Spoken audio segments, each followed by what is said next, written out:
see dead mods. Ready on the beat, ho.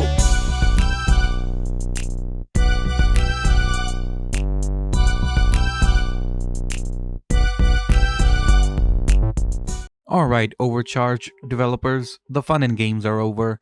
You infected a critical DLL file in your mod for thousands of players to download unknowingly, just so you could stop me from playing your mod. And to that, all I can say is, the sun is leaking. Overcharged was supposed to be the spiritual successor to SMod. It was supposed to be this experience where you'd be able to live out your wildest power fantasies while mowing down Combine and aliens. But instead, it turned out to be a hodgepodge of weapons, useless map updates, graphical effects, and gameplay changes that just, well, seem psychotic. This all started 2 years ago when version 1.0 came out, and I played it, and NoClick was uploading a part-by-part walkthrough of it on his channel. During this time, I could never get my mind settled on the mod. Thing is, I really was looking forward to making videos about it, praising it, and genuinely liking it. But it was completely impossible to do that since the mod was broken in such a way that I couldn't salvage anything. And then, reviews started to pop up. 9 out of 10 people always said the same thing. Unbalanced, chaotic, and unfortunately, not fun at all. The one oddball in these groups always had the strangest take. It's fine, it's fun, it's really cool, acting completely oblivious to the glaring issues the mod had. When I do reviews, I swear to God, I try to enforce this unbiased view where I try to describe both the good and the bad. But for this mod, I couldn't even write my script without sounding like a bully. But then NoClick's playthrough had finished, and his review of Overcharged popped up. He was basically saying what I was thinking of the mod at the time, and with that, my own views were cemented. This was, in fact, a bad mod. In this mayhem, a trend as they say, I jumped in with my video. Looking back, even though it is one of the most popular videos on my channel, this is not a good video for the most part. The points I make are iffy, and the actual flaws that the mod did have, I didn't mention them. But still, I said enough to get the point across. Enough to get Half-Life fans to play it for themselves and later come down to my comment section to agree. And well, that was that. The consensus was out, the majority had spoken, and it had spoken unfavorably against Overcharged.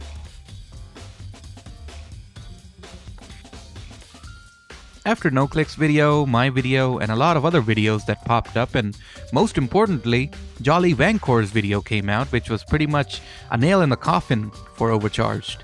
We all moved on to newer things, to the point where I just forgot about the mod and kept on making videos of other things. And everything was quiet. The Overcharged developers did acknowledge that the mod had issues, bugs, and many problems, which was a sign of things moving in the right direction. I thought if Hunt Down the Freeman can make one hell of a comeback, surely this mod can too, right? I considered version 1.0 to be a misstep. With enough feedback to fill up books, I was sure enough version 2.0 would be a masterpiece, or at least much better than version 1. Because you see, there was always that little bit of SMod in there, something the mod was destined to be.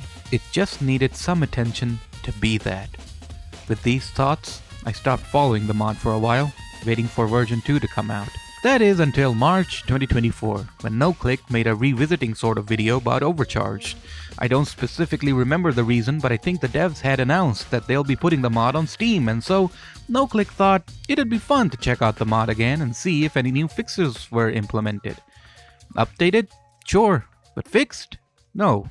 Quite the opposite.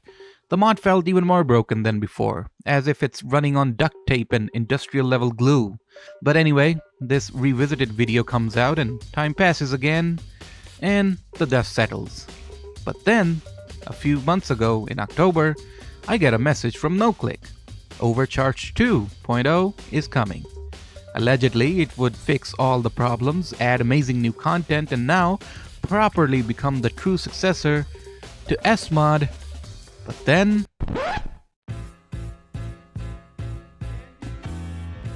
once version 2 came out, I started it off by streaming it one day. I streamed it for almost 2.5 hours, and once again, to my disappointment, it had only become something worse. Something that I, in my heart of hearts, was wishing would be fixed now. But amazingly stupid enemy placement, nonsensical graphical effects, and non-impactful new weapons made it outstandingly bad. This was disappointing, to say the least. To the point where I started to write a script for my updated review video, only to scrap all of it. Because all of it sounded exactly like my original video. So why would I make the same video twice? Why would I say the same words twice? So I thought, I'll make a video that speaks for itself. No commentary, just footage of me playing it and letting the people decide what kind of mod it is. But during all this, I was talking to NoClick and he was having this strange issue. One day he goes, "Hey, I can't seem to run the mod. How did you run it?" And I told him what I always do. Copy the mod to the source mods folder, launch Steam, play the mod. But NoClick was doing that, but it didn't work. You see, there was this error message. This one that only he was seeing. Up to that point, only NoClick had seen this error. I had 9 of my online friends tested. All of them were able to run the mod. I was able to run the mod myself. NoClick's friends were able to run the mod. So out of nowhere, something clicked in my head. No pun intended. "NoClick," I said. "What if they put a code that blocks your specific Steam ID from launching the mod?" It was a wild idea, but turns out that's exactly what they did. We didn't have proof at the time, so NoClick ran the mod on his PC from an alt account and it worked. And that was proof enough. And with that, the decision was made. NoClick would make his review video, where mine was more of a joke and a shitpost. NoClick would dissect the whole thing and present it to the world. That video went live on December 1st, and what do you know? Skullsir, a fellow YouTuber, contacts NoClick and tells him he gets the same error message too. And right after that video goes live, someone forwards NoClick the exact code they used to block him. The list goes NoClick, Skullsir, and Karen? Karen, or Nested Bugs TV, is a channel with 300 subs. He made a video about Overcharged 2 years ago, and that video not even has 400 views. And you blocked him, too. Would you look at that? You tried to block me, too. I get it if you're petty about this, that you want to block channels like NoClick, Skullsir, and myself. But you got yourself twisted over a video that can't even get 500 views? Fucking yikes. For those who know code, keep in mind, this block of code has been commented to highlight it. It's not commented in the actual code, meaning it's active, as confirmed by many other people who looked into it using tools and whatnot. And you can do it too if you look into the client.dll file. But here's the kicker, Overcharged devs. You put this in a critical DLL library file and none of us knew any better. What else did you put in? What are the odds that you didn't infect my computer with a goddamn malware? How about Arctic Adventures? What did you inject in that mod's files that nobody ever caught? I should probably uninstall that from my PC, shouldn't I? I'm glad I pissed you off enough for you to keep me out of your mod. I'm surprised it's just us 4 here. But then again, you couldn't stop me from launching the mod. Guess that shows how competent developers you all are when you can't even get my Steam ID right and I still managed to get in. And where's Jolly? Did you not know his Steam ID? Or how about Deadwater Gaming? Rather than fixing your mod, you want to manually block people from playing it? Back then, 2 years ago, I was extra careful not to cross the line and come off as a bully. Well, guess what? I guess I am a bully, cause that's what this is showing me as.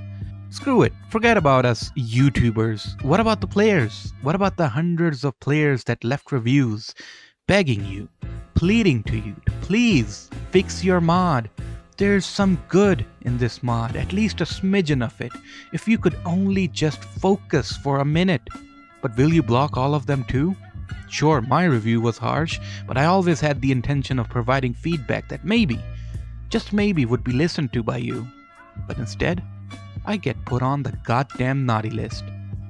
You know, in another life, I would have loved to see Overcharged become this absolutely amazing SMod-like mod that I would stream every week. People would make maps for it, add-ons for it, but not in this life, unfortunately. All of this could have been avoided had you just not acted like this. If you had kept my name and my friends' name out of your mod, I wouldn't be saying what I have said today.